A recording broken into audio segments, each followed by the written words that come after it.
Welcome to the Here We Go podcast. We are back. Week 2 of misery, Monday in a row. Last night definitely got ugly. Still had a chance at the end. Could not pull it out. But I'm not going to recap the game today. I'm going to try to reserve my recap stuff for Colin and I on Wednesday. There is something I want to talk about. This could be a point where everybody who listens to me quits listening to me, because I'm going to talk about a guy that everybody loves in Pittsburgh, but enough is enough. George Pickens flat out quit on his team last night. Now, I don't know if you guys follow Warren Sharp, but I would highly advise looking him up and looking at the video he put out of George Pickens and his route running from the Dallas game. I'm 41 years old, I'm fat, and I could outrun what George was doing on most of those routes last night. He was an absolute embarrassment to the uniform, to the organization, and to the history and legacy of Steelers football. So now that we've got that out of the way and you guys are already mad at me, let me just say this. George Pickens is a phenomenal talent. He's got a ton of potential. He's a guy that you should hope to keep around. But the problem is his antics don't live up to the talent. His production does not live up to the talent. Somebody's got to give this guy some Jerry Rice tape and have him watch and point out how many times Jerry Rice ever half-ass runs a route, because it didn't happen. Do you know how you become the leading receiver in NFL history and damn near every statistical category? It's called playing hard and playing through the whistle every single route. George doesn't get the ball. He throws his temper tantrum that we've seen in the past, and he completely removes himself from the game to the point where we didn't even see him for like 2 series of football. Then when he does step back on the field, Fields throws him a ball on a 3rd down and a chance to convert. He's past the sticks and lets the thing go right through his hands. Yes, when you do that, you 100% deserve more looks and more targets. I mean, what does he think he's going to get? I mean, Warren Sharp puts out a video that is about 4 to 5 minutes long of just routes where George Pickens is just straight dogging and not even attempting to be a part of the play. I don't care if they call your number or don't call your number. You can't just go half walking around and jogging around on the field, because guess what? You're telling the entire defense the ball's not coming to you, so they might as well back off and go look for someone else.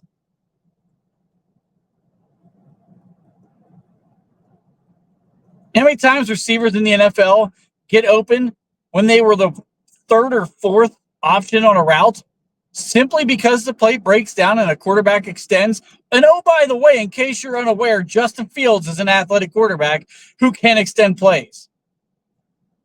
So maybe instead of walking around, do something about it and get yourself open and make him want to throw you the football.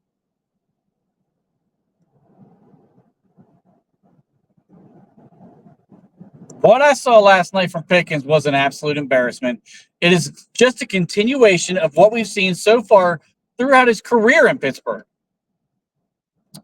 This dude has 1,000-yard season. 1. He's acting like he is the greatest receiver in football. You're not. I mean, this dude's not even cracking the top 15.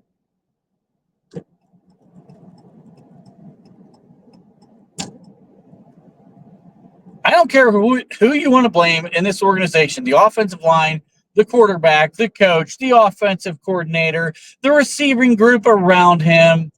George Pickens is George Pickens' worst enemy. production and lack thereof is exactly on George Pickens. Because guess what? He was getting targets. He was getting receptions. But you know what? When something doesn't go your way and guys are chirping in your ear, he backs down and he quits every time. And everyone knows it. All these DBs, if you watch game in and game out, they're talking to him because they know he's going to quit. You don't see that from Justin Jefferson, Tyreek Hill, Jamar Chase, T. Higgins, even in the same team.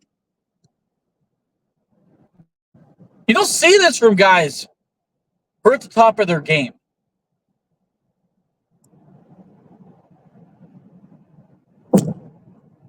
George really needs to get it together or his time in Pittsburgh is going to be done. It may not be during the season. It may be in the offseason. But these type of guys don't last in Pittsburgh. I can just tell you that. You can go all the way back as far as you want. Martavis Bryant. He couldn't get out of his own way. Shipped him out. Le'Veon Bell. Thought he was better than the team. Shipped him out. AB thought he was better than the team. Shipped him out. Juju. His brand was bigger than the team. Shipped him out. Chase Claypool. How far down this list do we need to go? Deontay last year. How far do we need to go down this list before these guys figure it out? You're not bigger than the franchise. You're not bigger than the organization. You're here to contribute to a team and win football games. It doesn't matter how it happens.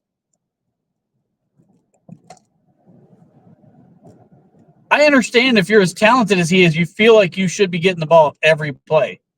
And I'm fine with that. If you want to have a meltdown about not getting the ball when you're the best player on the field, that's fine. But flat out quitting is completely unacceptable. It's bullshit. And the organization needs to bench his ass. I would bench his ass for the entire Vegas game and make him realize that either you're going to come here to play or you're not going to play at all.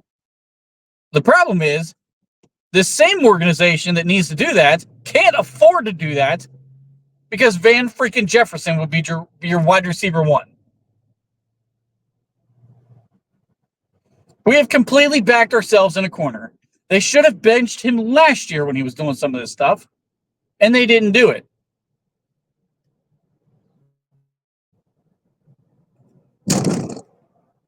At some point, somebody's got to be the voice of reason and discipline this dude. Or if you're not going to, it just tells everybody else on the team that it's completely acceptable to quit on your football team. I am like dumbfounded. I cannot remember a guy who considers themselves a real competitor in any professional sport just flat freaking quitting on their team or themselves. And I mean, these things were happening it wasn't like it was the fourth quarter. In a game that we were still in, we had a chance to win. And then he gets one catch, runs for like 29 yards or something like that, and acts like he's the greatest thing in the world in his celebration in front of that camera. And look at me. Dude, you didn't do anything for an entire freaking game. It's not time to celebrate now. I don't get it. People are going to tell me I'm too harsh on him right now, and it's not George's fault. He just wants the ball, and he's a competitor. He quit. I don't know any competitor who freaking quits. That's the bottom line thing that I could talk about right here and right now. George wants to make highlight reel plays, and he's not interested in anything else. Because we saw him not block for his teammates last year. He quit on plays last year, and now we're right back to square freaking one. He had an opportunity to block in the Atlanta game on the screen pass to Van Jefferson. He threw a shoulder out at an all-pro freaking safety who comes in and makes the play because he basically ran right through that half-assed attempt to block.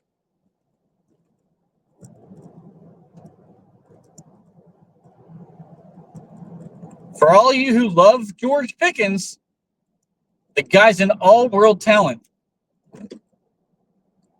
But mentally, that guy is softer than any fucking Charmin toilet paper I've ever seen in my life. He's a crybaby. He's a complete diva. Like all the way at the freaking max end of the diva scale. And that's in comparison to other wide receivers.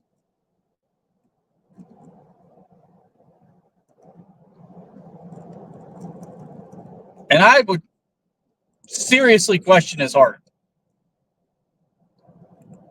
Because the way he folds up with other DBs that start jawing and getting his face, and that antic after the game, grabbing a dude by the face mask and throwing him down, be that physical during the game, dude. Don't do it afterwards as a cheap shot. Throw that dude to the ground legally without using his face mask in the game. You had every opportunity for 4 quarters to do something to that dude who was talking to him clear back into the first quarter. You didn't want to do it then. Don't do it after the whistle blows and the game's over.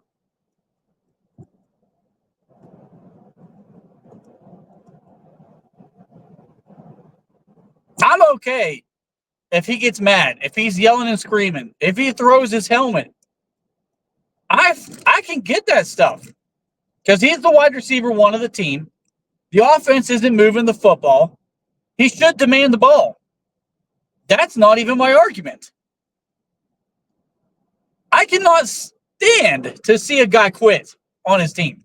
I can't stand that. That drives me absolutely insane.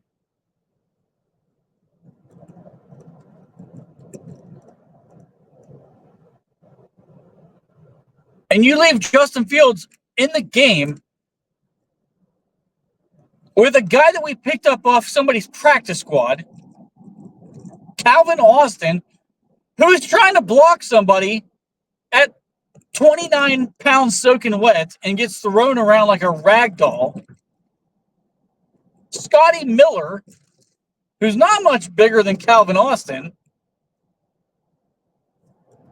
and Van Jefferson as the only guys Justin Fields can look at on the outside.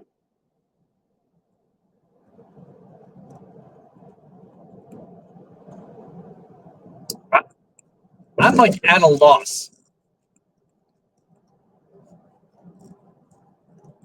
I knew something was going on during the game when he wasn't coming back in. I knew he was in the doghouse. Something happened. Everybody was questioning whether or not it was the eye black. There's no way eye black did that. I mean, Tomlin will discipline guys. But you can't tell me he pulled the best player outside of maybe Fields off of the field over eye black. Tomlin saw it before that point.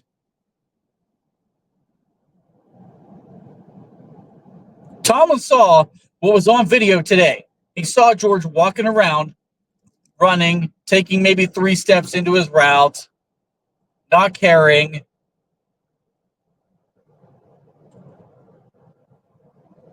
I mean, I saw him run a crossing route from the slant, and he didn't even make it past the second hash mark on a play that took like 4 seconds to develop.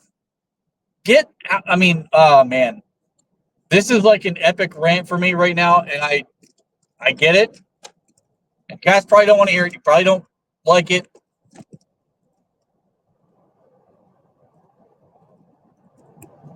This is a bad situation to be in right now. If George Pickens is going to start doing this early in the season he didn't do it the first 3 games. He's done it now that he's lost.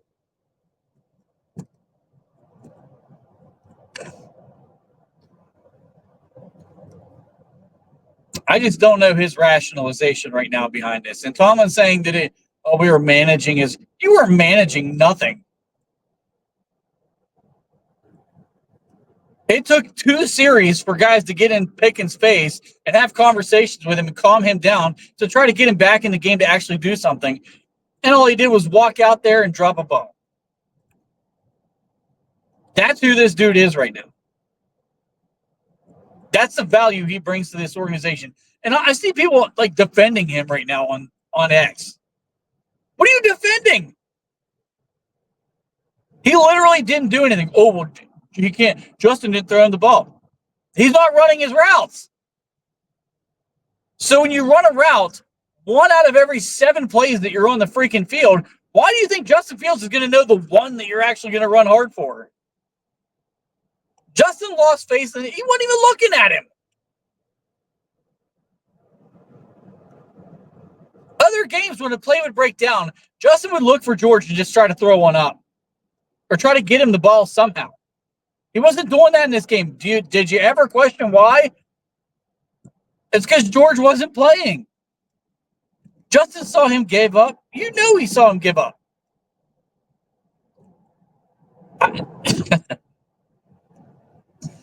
I'm like dumbfounded by the whole situation. And honestly, it looked like he was going to be a better teammate by all accounts as the season was going so far. And then it just took one game and it all came apart. The wheels fell completely off the wagon and George had a complete meltdown.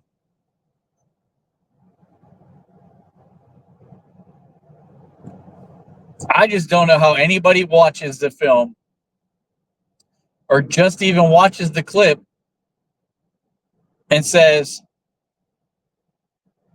well, it wasn't on George. How you absolve him of anything right now is beyond me. And to justify that you would do that too, then that just shows that you were never a competitor in your life. If you're accepting somebody quitting on the field on his team in a 1-score game that was a low-scoring game the entire time where you know one play could have made all the difference in the world. I mean, he catches that one ball on 3rd down and converts. Who knows where that drive goes? That puts us close to midfield. Maybe you get 3 points out of that, and that ties the game.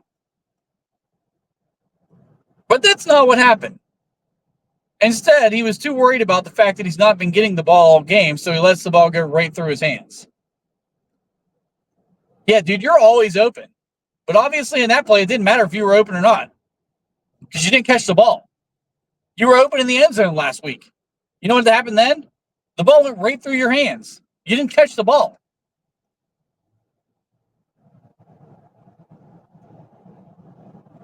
There's no one to blame but yourself when it involves effort. And he has taken zero accountability to that so far in his career. And I'll be real interested to see what not only the team does this week, but what's the NFL going to do to him? I could easily see him getting suspended for that face mask grab at the end of a game. I could see him getting fined for the eye black. The NFL doesn't want that on TV. It's prime time. He knew everybody was going to see that. You knew what you did. I fully expect him to get fined, and I fully question whether or not he's going to get suspended for the Vegas game.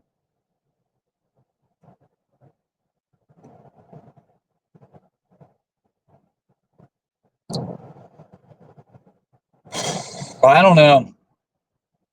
That guy cannot be your wide receiver 1.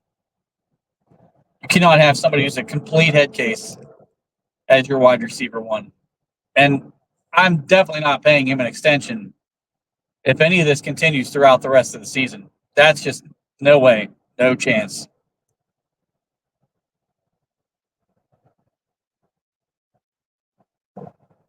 That was egregious, beyond egregious. Like I said, complete embarrassment.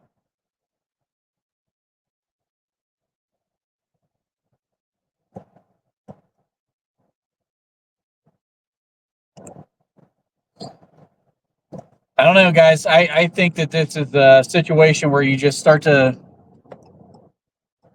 really question where the season's going. Colin and I will get into it on Wednesday. I'm sure it's going to be a bit of a bitch fest from the two of us. The offensive line is a mess.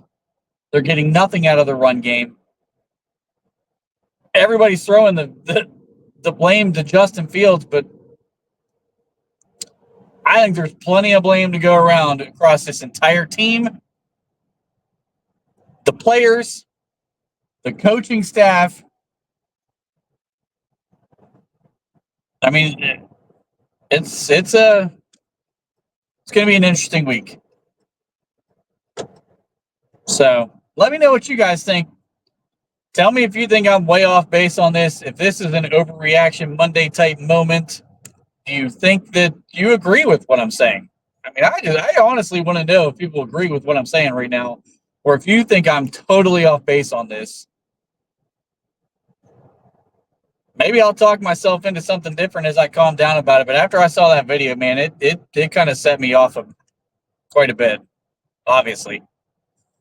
Let me know what you think. Like, share, subscribe, leave your comments, hit the little notification bell so you know when me and Colin go live every Wednesday and Friday at 8 p.m. Hope your Monday turns around because we had a pretty shit start to it last night. Enjoy.